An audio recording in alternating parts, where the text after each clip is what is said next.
ওঠার পর আমি দাঁত মাজার পর এখন বেরিয়ে যাব আমার কাজের উদ্দেশ্যে।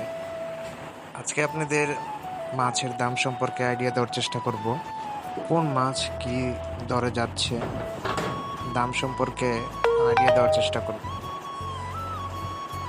আমার শখের সাইকেলটা আজ নিব না, হেঁটেই চলে যাব। আমার বাসা থেকে আরও বেশি দূরে না, হেঁটে গেলে 3-4 মিনিট লাগবে, তাই হেঁটেই চলে যাচ্ছি। আজকে আর সাইকেল দিয়ে যাব না। যাওয়ার পথে নাস্তাটাও করে নিব, পাশেই হোটেল আছে। তো নাস্তা করার পর চলে আসলাম, প্রায় আড়তের কাছাকাছি চলে আসলাম। এখানে আপনারা দেখতে পাচ্ছেন যে মাত্র একটা ট্রাক মাছ নামিয়ে দিয়ে গেল।